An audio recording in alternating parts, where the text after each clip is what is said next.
Ladies and gentlemen, welcome to the Drew Deeks Show, the Drew Deeks Podcast. I'm not sure if I want to call it the DDP, because that would be the Drew Deeks Podcast, but it'd be kind of a Diamond Dallas Page ripoff too. So I don't know. I don't know. Diamond Cutter, baby. Let's go. Let's go. Right there.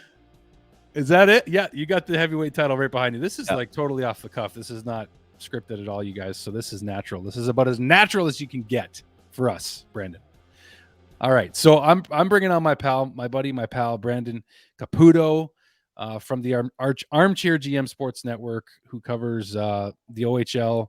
And we got to bring on last year, Brandon. You gave fans some really cool insight on Arbor Jackeye and really helped pave the way for his NHL debut, which was opening night at the Bell Center, which I was there, by the way. But Brandon, you kind of helped pave the way because you had said that he was NHL ready. And you were right last year. And we're going to hear about you talking about covering the OHL final, where it was Owen Beck and Logan Mailloux squaring off. Of course, Owen Beck and the Peterborough Petes coming out on top in this one, Brandon, with the OHL title. And we're going to hear all about it from you because you actually covered the Petes in the semifinals and the finals. So we're going to get to hear some great information on Owen Beck, Logan Mailloux, where they're at in their development path. We're going to talk about that too, but we're just going to talk about, first of all, the OHL final here, or I guess if you even want to start with the semis, it's up to you. And Owen Beck, who fortunately I was able to speak with as well. And so were you. So we got lots to break down. Just can't wait. I'm glad to have you back on, my friend. Yeah, it's great. I get to critique some Montreal Canadiens prospects. Joking, but it's great. Friendly critique. Exactly. And I'm not going to say that it was perfect with Arbor Jackeye last year. Some luck has to go into that, and he did a great job cracking the opening day lineup. So, hopefully I can give some sort of the same analysis for Owen Beck that I did for Arbor Jackeye. But going into Owen Beck, I mean, he was a guy that was traded at the trade deadline from the Mississauga Steelheads to the Peterborough Petes. The Petes made a lot of moves at the trade deadline, loading up, really making a run for the OHL championship. But after the trade deadline, they kind of went through a lull. They had a sub 500 record after the trade deadline, despite having, so much NHL drafted talent on their team. And it took them a while to kind of get accustomed together, because when you have so many great players, sometimes doesn't necessarily translate to being the best team. There's only one puck to go around, and a lot of these guys were the top players on their own team. So to be able to learn how to distribute and play as a structured team game, like you see when Team Canada comes together at the World Juniors or the Olympics, that you have top line players playing third or fourth line and penalty killing. So everybody kind of had to come together on this Peterborough Petes team, and despite having a sub 500 record, they went into the playoffs. They took down the Sudbury Wolves in the 4-5 matchup. The Petes went in as the 4 seed, and then they took down the top seeded Ottawa 67s, who were first place in the Eastern Conference. Well coached by Dave Cameron, former NHL head coach with the Ottawa Senators, and a very, very good OHL and junior coach, one coach of the year this year, helping the Ottawa 67s win the Eastern Conference in the regular season. And then leading into the the Eastern Conference final, which I covered for 6 of the 7 games, North Bay Battalion were the number 2 seed, another loaded team that has some great NHL prospect talent on it, and was a very lethal team throughout the season. Peterborough went into that series. They actually got down 3-2 in the series. They needed to tie game 6 with 10 minutes left in the third period, and then win it in overtime with a Brennan Othman over to Avery Hayes goal in overtime to even get it to game 7 back up in North Bay the next night. And the Peterborough Petes ended up squeaking out a victory thanks to goaltender Michael Simpson's stellar performance throughout the entire playoffs for them to even get to the OHL final. So they were down 3-2 in the East final, got to the OHL championship, and going up against a London Knights team that's, a perennial championship contender. Dale Hunter, Mark Hunter, they run a great program over there in London.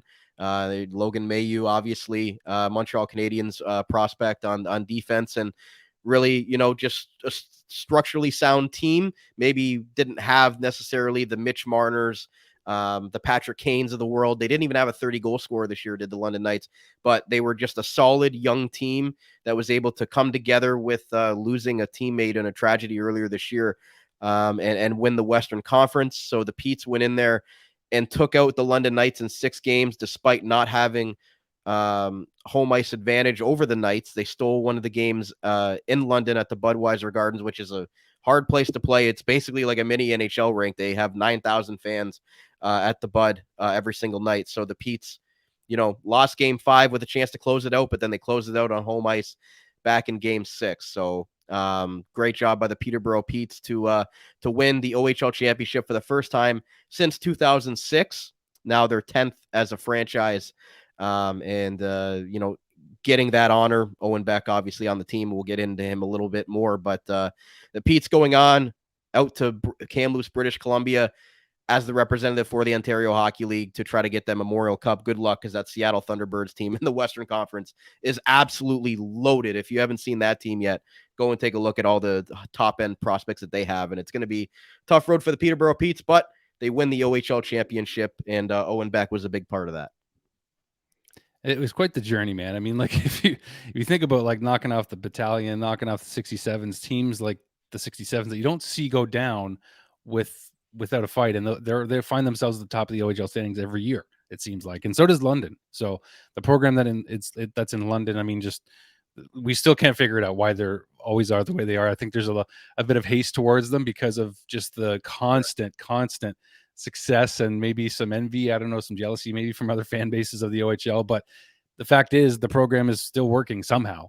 And it brings us to the OHL final, where we did see Owen Beck versus Logan Mailloux. And I say this because I mean, for Habs fans, this was the storyline, right? So these two guys going at each other, and you even described in a text message or two how funny it was that you found that there were some after the whistle skirmishes a little bit between these guys. So why don't we get into what you saw from Owen and Logan in the final?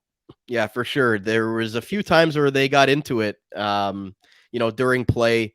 Just the way Logan Mailloux plays defense, he gets under the skin of the opponents. He's always, at the end of whistles, throwing an extra slash, or pushing a guy, or just doing something to try to get under the opponent's skin. That's just the type of player that he is, and the play style that he likes to bring, the intensity that he brings as a defenseman. So you love to see that from Logan Mailloux. Took a few penalties as well, but again, that's the type of player that he needs to be successful, kind of like our Arbor Jack guy. We talk about his high motor and sometimes crossing the line because he's just so intense out there, taking a few extra penalties. But Logan Mailloux, strong from the defensive side of things for the London Knights. I'm trying to look for his playoff points here for the London Knights for the series overall. And I'm drawing. Oh, there he is. Okay. Logan Mailloux in the playoffs. Oh my goodness. I'm botching here. Anyways, so he did have a good series and a good playoffs for the London Knights. Interestingly enough, in game 6, this is the moment that will stick out to me the most with Logan Mailloux, is he kind of embellished and drew a penalty early on in the game. And then after that, the Peterborough fans were just all over him. The entire game, he was being booed. Anytime he touched the puck, anytime number 24 had the puck for the London Knights, he was getting booed, just profusely. So he's one of those guys. He's just a polarizing figure. Obviously, we all know, the story of Logan Mailloux and being drafted by the Canadiens and everything like that, and being able to play the full season that he had with the Knights was big. So, I liked what I saw from Logan Mailloux. Obviously, I think he's got a shot that is basically ready at this point. He's got a quick release. He's just got a bomb of a point shot, one timer. He's just a big man, so he's already got that shot, that intensity to be able to get those pucks through from the point. When it just releases off his stick, it's just like it's gone. It's one of those, I'm not going to compare it to Shea Weber, but when a Shea Weber or Zdeno Chara takes a slap shot, one timer, it's like off the stick and it's just gone. So Logan Mailloux already, using that big frame to his advantage as on the offensive side of things. Defensively, again, I know a lot of critiques about, his positioning around the net and, getting caught flat-footed sometimes because he isn't necessarily the fastest skater, But I mentioned to you before with the Logan Mailloux episode that you did with the clips that I sent you that he does have a very active stick. Being a bigger guy, he's able to really get out of some tough situations just because of his big frame, being able to knock guys off the puck, or just being able to have that gifted active poke check and be able to knock the puck off of guys when they might be faster than him or getting him caught flat-footed at the blue line. Like, he's very good at that type of thing despite his mobility issues. Now, what mobility issues would you say could hinder him to start his NHL career, or is that something that he can work on? Because there has been a bit of a mixture. Like, it seems like a lot of fans are looking forward to seeing what he can do at the pro level. Probably going to be in the AHL next year with the Laval Rocket. But what do you see in terms of the biggest question marks or concerns where his game is at right now, going before he goes into pro? Yeah, I mean, he's also got to keep his head on straight. Sometimes, again, kind of like Arbor Jack, he can get himself into some trouble. I know he wants to clear the front of the net, but sometimes, taking an extra whack or two is going to end up getting him teed up for a penalty. I think so. Just his discipline at times, I think, can be something for him to work on, and that's all mental, right? To be able to know, like, okay, this is my time to need to back off. You got to play hard, and you got to know that especially as a defenseman, that people aren't going to be able to go to the front of your net and try to move your goaltender out of the way. So he's good in that sense, from a defensive side of things, of just the opponent knowing that he's there. His presence is always around. He's got that type of polarizing presence about him at all times, even when the fans are booing him on the road and things like that. So, as far as other things to work on, I think it's just, again, I think, like I mentioned to you, when he's got a speedy winger coming down, the wing on his side, it's really hard for him to, if he's not able to play the body on him, it's hard for him, skating, backwards, to be able to keep up with those guys. Because, I mean, it's anybody at playing defense in the OHL or even at the NHL level, if you've got a guy, that's coming in full speed from his own blue line, you see it a lot on the power play where they draw past it, have that guy wind up and come out. It's really hard to defend that as a defenseman, but again, he does a good job. But when he's going to be facing, guys in the league like Connor McDavid and other guys that are very, very speedy at the NHL level, I think that's going to be the biggest challenge for him, is to be able to keep up with those guys. But he has the offensive capabilities to jump up in the play as well. So I do think that he can be a two-way defenseman. Again, I think, like you mentioned, for him to start off with the Laval Rocket, I think that would be, beneficial for him, not to throw him into the fire where the Habs are right now with their team. And, with him being heavily criticized already, I think that would be bad for his, confidence and development. You want him to go to a place that's going to put his head in a good place, and to be able to succeed. So I think, not having him start with the Habs right away might be beneficial.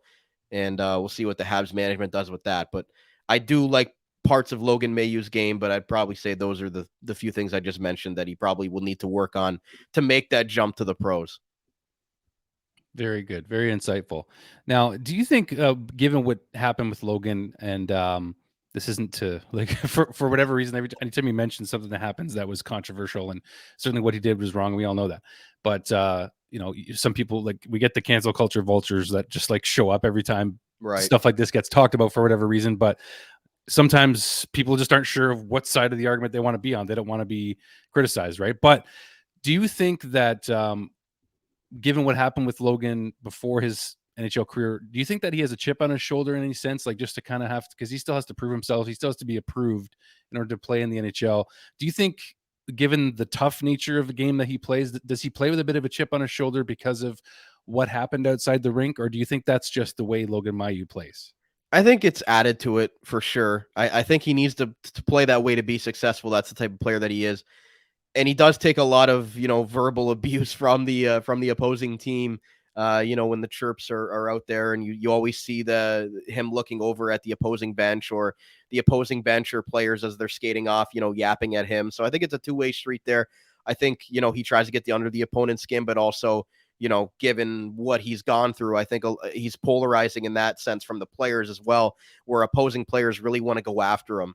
and they really want to, try to, get under his skin, or they might, we don't know the conversations that go on the ice, but I'm sure, he's not exchanging pleasantries with a lot of the opponents. It's probably a lot of tough things that he's hearing on the ice, but I think he uses that as fuel, like you mentioned. I think he really, has a chip on his shoulder in that way, and I do think that it helps him. And I do think being around a program and a system like the London Knights and Dale Hunter, has been huge for him. I think if he would have been somewhere else in the Ontario Hockey League or in junior hockey for that matter, you know, Dale Hunter and Mark Hunter and the London Knights organization, they do a great job of making sure that the players earn spots. You're not just given a spot on the London Knights, you have to earn it, and they play a structurally sound game, and they don't allow any nonsense to happen outside the rink. So I think that with the coaching of Dale Hunter and his assistants, the way that he kind of, delegates to his assistants to reach out to the players, I think him being engraved in that London Knights system is going to prepare him well for the pros, because it's almost like a mini NHL program that they run in London. So for Logan's sake, I think that was very beneficial for him with everything else that went on. If he would have been somewhere else, that wouldn't have been able to keep it under wraps, maybe as well as London is able to, with the way that they deal with the media. I think that was, a big plus for Logan, and it's probably going to help him as he transitions, because, London is just, they have, that ability to really make sure that players are in the right way, mindset, physically and mentally, there for taking that next step to the NHL level, because they're just like an NHL pipeline for so many players to come and play into the pros. Yeah, I mean, like what he did it's going to follow him maybe potentially for his career, and he hopefully just it blows over. I mean, he apologized, he paid his dues, he's still paying his dues, but it just seems like, like when you get to the NHL level, like my gosh, like that's when the real trash talk begins, almost, right? I mean, you're talking with guys that talk the best trash in the world in terms of hockey players, and that's not what it's all about. However, if he's able to overcome that and use it as fuel, like you said, I mean, we could be on to a player that could translate well to the NHL level. Now, I did hear one critique on him, and just in terms of, because he's done all the success that he's had at the OHL level this year. Some feel maybe that it's in a very small minority, Brandon, but some feel like it's no big deal because he's doing it at the junior level. 59 games played during the season, 25 goals, most among all defensemen, 28 assists, 53 points in those 59 games. And we were talking about his points in the playoffs. In 21 games, 8 goals, 16 assists, 24 points in 21 games, regardless of how many points he had in the final that you were kind of alluding to earlier. That's still some pretty good numbers consistently from regular season to the playoffs. However, do you feel like the critique is warranted at all, that it's not that impressive because it's just the OHL? You can go both ways, but I'll say this: Logan Mailloux did play on the top power play for the London Knights. He wasn't the trigger man. That was Sam Dickinson, who was a guy that they acquired as a 4th overall pick from the Niagara Ice Dogs after he refused to report to Niagara. Already as a first year player, Sam Dickinson looks like he's already taken that role as a power play quarterback. So Logan was basically the other D man on the power play, trying to set up Sam or the other forwards down low. So he was more so like the stable presence on the power play to make sure that if, Sam was trying to press the offense, that he was going to be able to be there to be back. And he did a good job of that. Like he broke up some 2-on-1s. There were some times where, guys were coming down on him and he was able to, break the puck away. So I think offensively, I was impressed from what I saw from Logan Mailloux. Didn't do much in the final as far as points go, but in the playoffs, like you mentioned, basically a point a game in the playoffs. So I really liked what I saw from Logan Mailloux offensively, because again, like his shot, like I didn't see anybody from the defensive side of things this year have a slap shot that was that fast. Like it was just like the second it got off his stick, it was gone. Like you couldn't even see it hit the back. If he missed the net, if you wouldn't even see it ricochet. Like he just has a bomb from the point. So I think if he develops that at the NHL level and just works on that, he could be one of those guys where you look at where he could be a dangerous guy in the power play if he's able to get his accuracy going. as a guy that nobody's going to want to get in front of that type of shot. So I do think that there is something to be desired from his offensive game, and I think it will be there. We saw him jump up a few times in the playoffs and even in the regular season. He had a good offensive year, so I think the critique, is warranted for the defensive side of things. But I think offensively, from what he brings as a defenseman, I think he could do something at the pro level that might be intriguing for people to be excited about. Okay, well, there's a lot to be desired there. It sounds like maybe more so on the defensive side, just because but you hope that the skills coaches and all the staff that are going to be working with Logan Mailloux and the other Habs prospects will actually be keying in on where he can improve, but also trying to excel where he already is doing really well, and that's offensively, right? So that's interesting stuff. So let's shift over to Owen Beck, who again 62nd overall, or actually, sorry, 33rd overall. I'm confusing him with Lane Hudson last year. So in last year's draft, the Montreal Canadiens take Owen Beck, 33rd overall, the first pick of the second round. So Owen, has impressed both you and I, just the way he deals with the media, just a really good kid. And frankly, has left a really good impression on Montreal Canadiens fans, including myself. And we got to even see him make his NHL debut against the Ottawa Senators. And just a huge year for Logan, going from the Mississauga Steelheads, going to the draft, going to Team Canada for 3 games, getting himself a gold medal, getting traded from the Mississauga Steelheads to the Peterborough Petes, taking his team, or helping get his team, to the OHL final and winning it, now going to the Memorial Cup. I mean, I talked to him before any of the playoffs even began, and that was already a huge year for him. But man, you got to talk to me about Owen and what you've seen from him, and what Canadiens fans maybe have to look forward to. Oh, he's mastered the hockey cliches. There's a few times where I've seen interviews with him throughout the East Final and the final, and we gotta get the puck in deep right off the hop, and that broke me right there. So he'll do well at the pro level, talking to the media or getting in the good books with his coaches, saying that they have to get the puck in deep right off the initial faceoff. So, but Owen Beck, 3 points in 3 games in the final, or against the London Knights. So, you look at it, he basically missed an entire game because he was suspended. He basically missed an entire game because he got a 5-minute major, early on, and missed basically an entire game. He was not suspended for that play. That was earlier on in the series.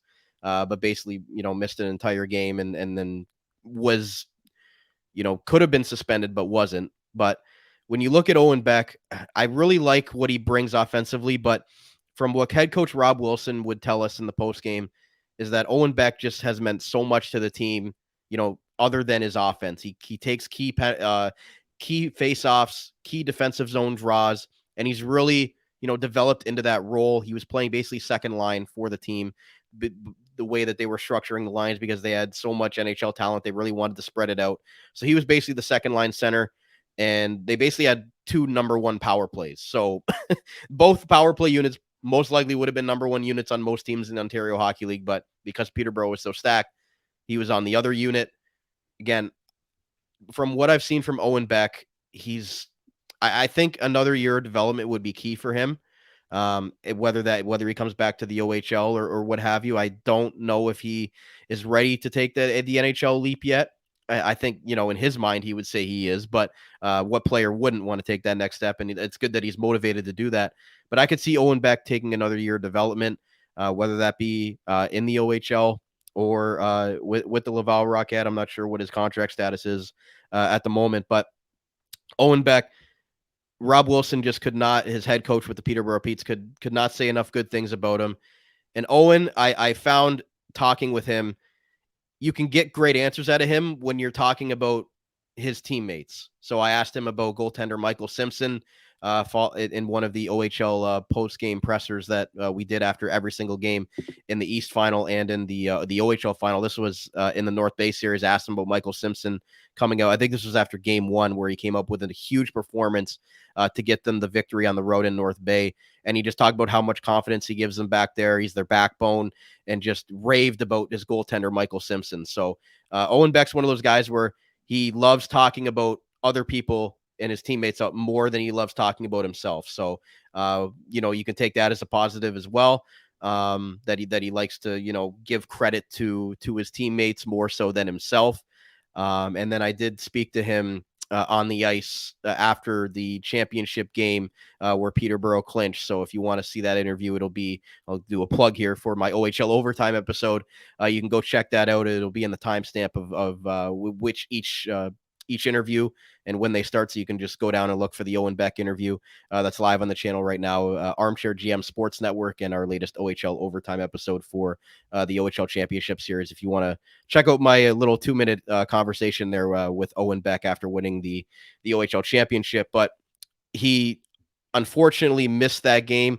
He was suspended in Game 5, and I guess I'll segue into that. Tough play late in the game. London was up by 3 goals, and just a misjudgment. Owen Beck's not a dirty player. He's not one of those players that is gonna, take bad penalties more times than not, even though he did take a few in this OHL Championship Series.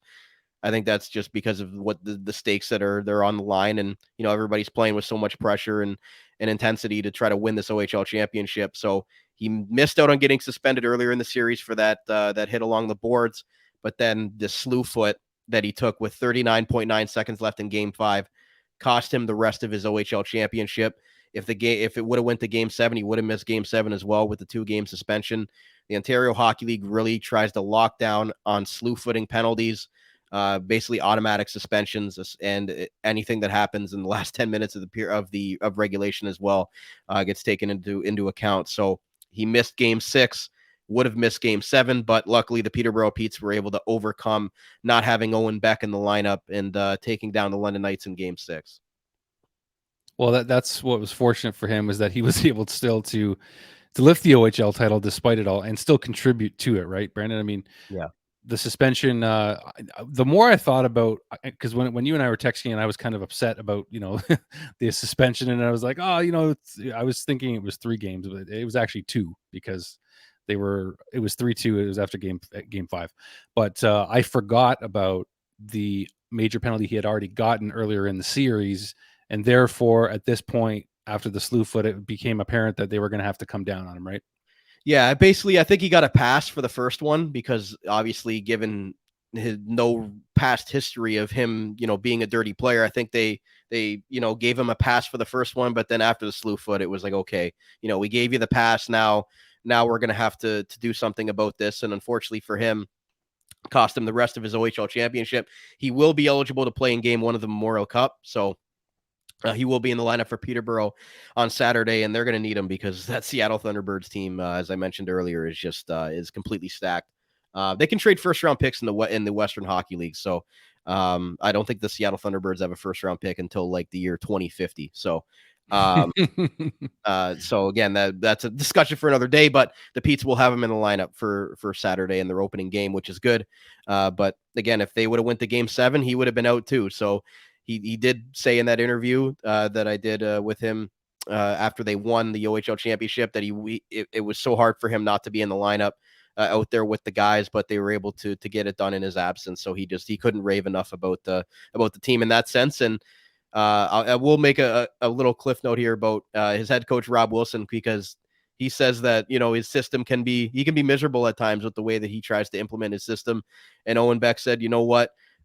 Coach Wilson's system, it might not be the prettiest, but it gets it done. And straight out of Owen Beck's mouth, he said that offense is great, but defense wins championships. So I think he really took that to heart as a great offensive player coming over from Mississauga, and just buying into that style that he needed to play, that defensive style, and being able to take those defensive zone draws, playing that two-way center position that he really needed to be for that team. And that was obviously helped them catapult them to an OHL championship. Well, it sounds like, I mean, it doesn't surprise me the maturity that he has, because that's kind of the sense that we got from him. I mean, he's dealing with the media in such a big way already just because he's a Montreal draft pick, right? So I saw that firsthand, and, not many other guys were being requested for interviews after an OHL game in Niagara, but Owen Beck was one of them. But you know what? You mentioned all the things. So does it sound to you like he learned a lot? Because obviously he's not a dirty player, like you mentioned. So that seemed out of character for him to have 2 major penalties, right? It was just the intensity of the moment that kind of caught up to him there. Yeah, it was very out of character. You're right, for Owen Beck, and I think that's why the league, did what they did with the first hit, giving him the pass, and then the slew foot. That's no matter who takes the slew foot, it's going to be a penalty because the OHL really cracks down on that because of how dangerous of a play that it is. But you're right, like offensively, 66 points in 60 games, 24 goals, 42 assists. Like he had a good offensive year, but I think what he was able to do in the playoffs, despite not putting up, the over point a game uh, statistics that he did in the regular season, the way that Coach Wilson would use him in those key situations is going to be beneficial for him as he translates to the pro level, because that's the stuff that the NHL coaches are going to want. They're going to want you to take those defensive zone faceoffs. They're going to want you to be able to play that two-way game, not just show that you're a great offensive player, but show that you're going to be able to buy in the heart in the toughest times and the biggest grinds of the season when it comes to the playoff time, where everybody needs to bear down. It's not going to be 8-7 games in the playoffs. It's just the way that things roll in the NHL. You're going to have to buy in to how you need to win in the playoffs. And Owen said it best, that you need to play defense to win in the playoffs. And he was able to do that, taking more of a defensive role. Again, he was okay in the playoffs offensively, but I think he really embraced, what head coach Rob Wilson was expecting of him, and why, they were so upset that he was going to be out for game 6, because he was just such a big part of the team in all aspects. Yeah, it does sound like Rob Wilson definitely downplayed it after they realized that he was going to be gone. So, like you mentioned to me, they knew how valuable he was. But you know what? To hear that about his defensive side of the game is great, because we know that, at least with the way the Montreal Canadiens have talked and being transparent with the fan base, they want to build what would be the first time we've heard in a long time, an offensive, fast, skilled, exciting team to watch. But you're going to have those defensively responsible players. And hopefully, as the team develops and they really settle into their roster when they get into their contending window, they're going to have to bring in the defensive side of the game, which is going to help them win championships potentially. But I do want to talk to you about the best development path then going forward for these two players that we've talked about, Brandon, for Owen Beck and Logan Mailloux. So it does sound to me, and I have the gut feeling too, that another year of development, maybe potentially in junior for Owen Beck, wouldn't hurt. I don't know if he's ready to turn pro quite yet. Maybe Laval is an option. But I do think for Logan, it seems like Laval. I love how you call him the Rocket, by the way. It's just the Rocket, but you can call him the Rocket if you want to. It doesn't matter. That's Brandon's French accent. Okay, just forgive him. Okay, guys. Yeah, I'm But Italian. I don't speak French, but but either way, what do you think you could leave with Habs fans in terms of what you feel the best development path would be for these guys before they turn pro, whenever that happens to be? Well, Mayhew's a year older than Owen, right? So I think Logan is ahead in the development, in the sense that he's a year older. He's a big guy. I think he can make that leap to the pros, whether that be with Laval or the Habs, whether that's, as a 7-8 defenseman to start. Wouldn't say that he's all ready to be a top 6 defenseman, top 4, top top pair defenseman at all yet. But I think, Logan making the jump to pros next year, I think would be best for him, because I think he's basically proven everything that he needs to do at this level, because he's just so much bigger. He's basically a man playing amongst boys, when you really think about it, just with how big of a well-rounded guy that he is. And I don't think he has anything else to prove with the London Knights. I could see him moving on to the pros. But Owen Beck, I think, could benefit from one more year in junior to really dominate, whether that be with Peterborough, but they're going to have to make a lot of trades in the offseason. They're losing a lot of guys as well, so maybe he does get dealt, or he stays with the Peterborough Petes. That's, remain to be seen. But I do think another year at this level would be beneficial for him. There's always those guys, right, that you think that they're ready. They might stay up with an NHL team for that 10 games before getting sent back. You saw Shane Wright do it. You saw Brennan Othman. He almost cracked the New York Rangers lineup before being sent back to the OHL. Flint traded him to Peterborough. He was a part of this OHL championship winning team as well. So I think Beck, could be one of those guys where he comes back for one more year and really, is one of those standout players in the Ontario Hockey League, because I think that would be best plan for him to really work on that two-way game that he, really showed that in Peterborough in the second half of the season, and to just really round out his offensive game, get him some confidence. Maybe he comes back and has like an 80, 90 point season. And it really just, has a great offensive year, but really works on his defensive game, taking key draws, being able to be that defensive center, because centerman, it's such a valuable position at the NHL level, but you have to be able to have that defensive side of things too. And I think Owen Beck, as the year went on, when he got traded for Mississauga, taking nothing away from James Richmond's club, but when he got to Peterborough, it was under Rob Wilson. It was okay. You're going to learn how to play very solid defense before we even talk about transitioning to the offensive side of things. So I think that's going to really help Owen as he moves forward. But I think another year in the OHL would be beneficial for him. So it sounds like the defensive side of the game is what both of these guys are going to be having to work on most. Is that fair to say? Yeah, and I want to see a little bit more at Owen Beck. Like, if he comes back to the OHL, like, I expect an 80 to 90 point season out of him. Like, if he gets another 60-point season, I would be a little bit disappointed. Like, I really think that he could take over being a year older and, be one of those top point producers in the OHL, to really show what kind of offensive ability that he has and can bring to the next level as he turns pro. But I think, again, Owen Beck's defensive game really got better as the season went on, but you will want to see a little bit more out of him defensively and offensively. So I think that's why Beck comes back for another year, and he takes the next step in his maturation process as a solid two-way center that can put up points, but also, be defensively responsible on the penalty kill as well. I like it, Brandon. I like it. That's why I love having you on, man. You you get to delve into these guys, from an OHL level, and you were at the whole final. Like, you go to these games in person. I don't think everybody realizes, like, you're up in the press box for a lot of these games, and I know you're at the Ice Dogs games more than anywhere else. But when it comes to playoffs, which the Ice Dogs have been far away from the last few years, you are there to cover these guys and give us insight into, these guys. Some of them are draft picks, some of them are not, but the ones that are, we certainly have interest in, and we appreciate the insight that you do give us on these players, my friend. Yeah, and it was great. We had Hab versus Hab in the finals, Mailloux versus Beck, and they really went at it. I think, maybe there's a little bit of competitiveness there, with probably some eyes on them as far as Montreal Canadiens brass or fans. So I think that was a little bit good to see them kind of trade paint a little bit and go at it. But I think that's a good competitiveness from both of those guys, and maybe they'll be teammates one day and they can go back and laugh about it. But they're both going for the same thing, the same prize, the OHL championship. You saw 5 Hamilton Bulldogs who won it last year going against each other.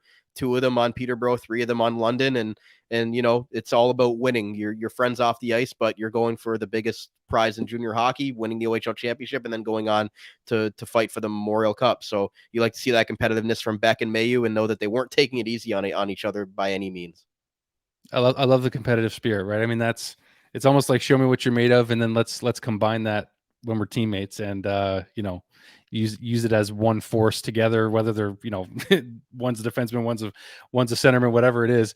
It's the makeup of what you hope to be a future champion at the pro level and the Stanley Cup. So that being said, my good man, I thank you so very much for coming on, and I really appreciate it. I hope you know that as well. And thank you all for watching. And don't forget to check out Brandon's website, the Armchair GM Sports Network. I'm just going to plug this at the bottom here for you, Brandon. And also, that's where folks can find your interview with Owen Beck. Is that right? Yep. Yeah, it's the latest episode on the channel right now on YouTube. OHL Overtime, our OHL Championship Series recap. All of our interviews, again, we'll have chapters to them, so you can go and look for the Owen Beck interview and some great interviews from around the league as well. Perfect. Well, again, it's always a blast, man. It's always great to have you, and I can't wait to see you outside of a screen in an arena, because we need to get together and just have some laughs and have a good time and continue to encourage each other in our journeys here, covering the game that we love so much, my friend. Yeah, absolutely. It was a lot of fun, and can't wait to come on next year and talk about some more Habs prospects and critique them as a Sabres fan. You guys are on the up and up in Buffalo. I don't care what anybody says. They're a fun team to watch. They're doing it right, man. They are doing it right. All right. Well, that being said, thanks again to Brandon Caputo for coming on. Thank you guys for watching, and we will see you guys on the next one. Cheers, and talk soon.